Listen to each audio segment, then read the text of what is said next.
This is how billionaires are made in venture capital. Now, I work in private equity, and before I got into private equity, I was considering going into venture capital. And so I wanted to figure out and learn, is this the best choice for me? And I found out, no, does not align with my skill set. So I'm going to explain to you what venture capital is, how they make decisions on what they're doing for investing, and how they make their money.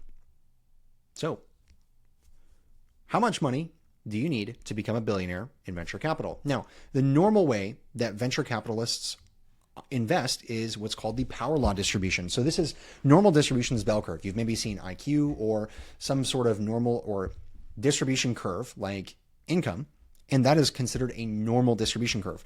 But on the left here, you can see power law. Yellow is power law distribution curve. This just means that 80-20. You are going to get 80% of the result out of 20% of whatever it is. What people forget is venture capitalists will invest in sometimes tens, hundreds, maybe even thousands of different businesses. So they invest in a lot of different companies. And because of that, they think that, oh, this VC is rowing in the same boat with me. They don't actually care. They have so many investments that you are rowing on your own. That is really what happens in venture capital. And so you have to really pick your battles. Is raising capital from venture capital partners, is this something that I want to do?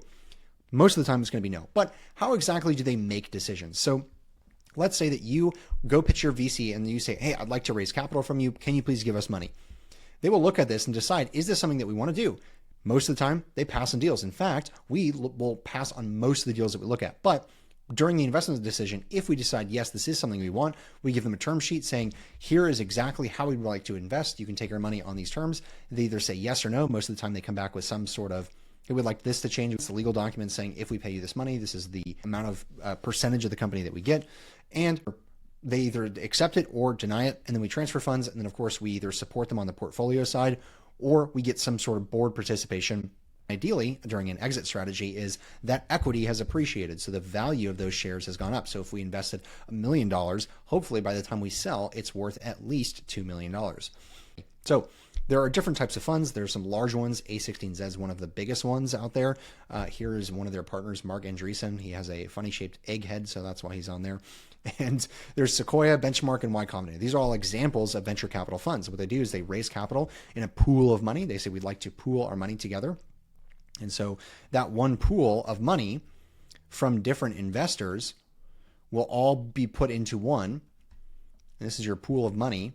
And then they'll decide what investments do we want to make into companies in hopes that one of them has an outsized return. So let's say that, and I put together this little example here. This is a VC simulator that's going to be in the link below. You'll be able to find this. Let's say that you have a $10 million fund size. We'll just keep it the $1 million fund size. And that means you have $100,000 per an investment that you can make. Roughly speaking, this is how much you're going to make. So let's just make 10 fake investments here. This one had a double, so this one actually did. This one didn't do so well, so you lost your money. This one also didn't do so well. But we'll just go until we run out of money for the first 10 in different investments. You see, most of these are actually losing money.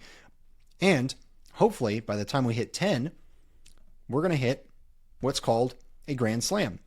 And so eventually you'll hit one that actually hits a very good investment. And so even though we've made 16 investments so far, we've actually lost money. We have not made a ton of money. And this is roughly how venture capital works. They are okay to continue to lose money until one of them happens to be their entire portfolio gain, which is a grand slam. So that's a home run.